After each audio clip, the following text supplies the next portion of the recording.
way! It's been like a week. I have no idea. I have no idea when the last time I uploaded a video was. It feels like it's been a week. Maybe it hasn't. It could have. What I wanted to do today is a multitude of things. Number one, I want to update you on the fact that I have not broken my book buying ban. I have not bought any more books, and I have been tempted so much. But I did finish a book that I had purchased and was on my shelf already, Across the Universe, and I rated it on my Goodreads, and I think my Goodreads is somewhere. I've got an account somewhere.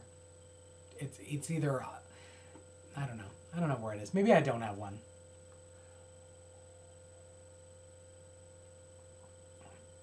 I'll link it in the down bar.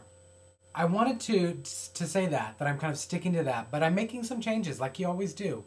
Like there are books that I'm just not getting into, so I need to switch them out, and luckily I had those backup books. So Charlie Higson's The Enemy is going into rotation, and it's one of those books that I made it about halfway through, so it's one of my cheats, and it's definitely going in there.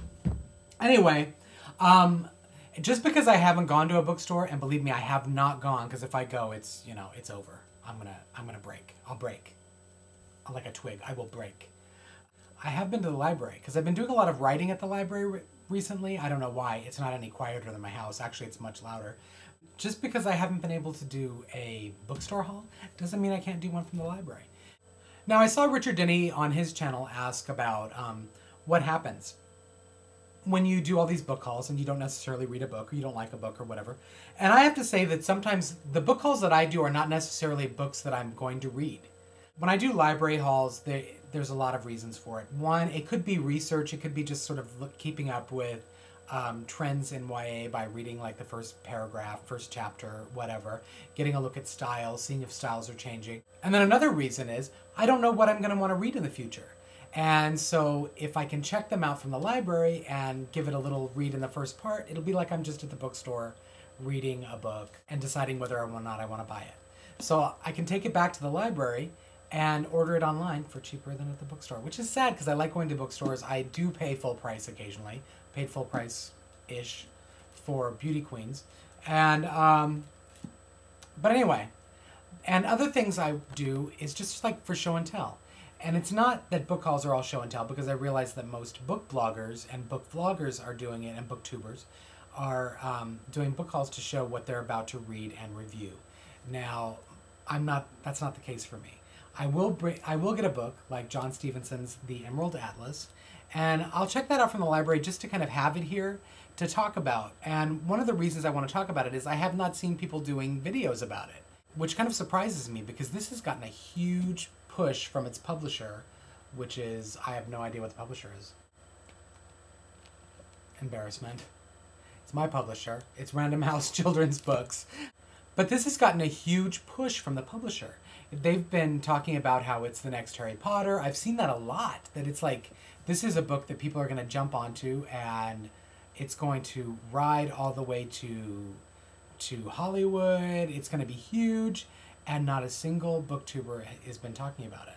Now, I haven't looked at the written blogs, YA blogs, and I think this may be sort of a middle grade YA crossover book. I just think it's interesting that some books are really touted as being the next big thing, and then you don't hear anything about them again. Has anyone heard anything about this? I'd love to hear in your comments what you think about this book. I also pick up books, and you know, because I'm crazy, because I don't want to ruin my own covers, and this is one of those books. I love the cover of Wither. Whether the book is fantastic or not is sort of, it wasn't the reason I bought it. I mean, I bought it because it was dystopian and I knew it had sister wives in it. And has anyone seen that Sister Wives reality show? That is crazy. It's not even right at all.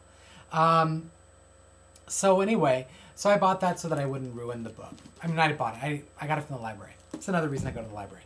The other thing is, like, when I started reading Beauty Queens recently, and I love it already, I can tell you that, I knew I was going to want to get Going Bovine again. This is like the third time it shows up in a book haul. I'm not sure if I'm going to get to this again. I might have to do a fourth time. Who knows? But I'm pretty sure that it's going to be a book that I end up buying. That's why it ends up in my book hauls all the time. Which is weird, right? It's just like it keeps it in my head. Another book that I found there, and this was just one that I've never seen before. I've never seen it on BookTube or on book bloggers or anywhere. I've never even seen it on the shelf before, but it's Kate Thompson's Creature of the Night. And it actually, if you look into it, it has some really cool graphics on the cover, but it also has like a house in the background. I don't know if you can see it, which sort of reminds me of the cover of Graveminder, Melissa Marr's adult book. And it's a thin book, so I might throw it into my 10. It is, it sounds really good. It's set in Ireland, about a really like tough street kid who ends up moving to the country with his family or his mother, and the house they move into is apparently not pleasant. It's haunted and stuff. Now, a while back, I bought a book for my goddaughter, and I didn't really cross my radar. I don't have it. I had just heard it was decent and it was apocalyptic and stuff. And then she comes back and said, you know what my favorite book was of last year? Because it was like last summer when I got it. It was this one, Life Was We Knew It by Susan Beth Pfeffer. Yeah, I mean, it's about the moon sort of going off of its orbit, and then that has catastrophic results on Earth. And she loved it. She went through the whole series really quickly, and I never knew about it until just recently. So I picked it up to see how the first of it starts, and then maybe I'll put it on my list for things to buy in the future, or for books to get from the library to read in the future. I had heard a little bit about Gabrielle Zevin's Elsewhere, and this book sounds sort of similar. It's in that vein. Like, she wanted to go more funny, Lovely Bones, whereas when I did Velveteen, I wanted to go more more dangerous, more disturbing Lovely Bones, and much more violent and gritty, and but there's also some snark in it. So I thought that I would see what she did with that.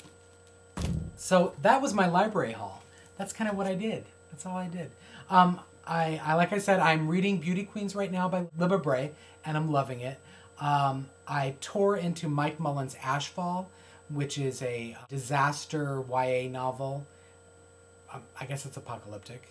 It's super dark opening, very, really thrilling, and I tore through that first 50 pages in like a half hour. It was insanely good. So I'm excited to get back to that, and I'm trying a new tactic, because I noticed that the Iron Thorn audiobook, which I'm listening to, has a narrator that reads really slowly. So it's taking me a lot longer to get through that book because I'm at her pace, which is bothering me. So if I only ever get to listen to it when I'm cooking or driving, then it's like I'm never going to finish the book. So what I've started doing is I checked the Iron Thorn out from the library and the book version. And so every time that I finish a section of the CD, I find the place in the book, and then that way I can read along at some other point. So I get these breaks from the CD. Anyway, it's just little tricks to get through. I am determined to get through this book buying ban, though. I'm going to tear through it. For my last updatey thing, how about we talk about that 400 subscriber giveaway? Because I'm at 401. I'm excited. I am excited, and I really appreciate everyone for watching all these stupid videos that I just sort of throw together, and this one's kind of edited because I started editing it before I finished this last part of it. But yeah, I'm at 401 subscribers, which is awesome. I'd love to be at 501, don't get me wrong, but I'll take 400 for now. I have no clue what I'm going to do for a contest, so I'm going to need some suggestions in the comment thread. It should be something fun, or coffee related, or birthday related, because next week, June 12th, is my birthday. Is it a Saturday? While we're talking about a giveaway and birthdays, this might be a good time for you to run out and buy me Miss Peregrine's Home for Peculiar Children. You know I want that book. Some crazy shit. I want it. I want it. So I'll be waiting for it. I'll be watching my mailbox and waiting for it from you.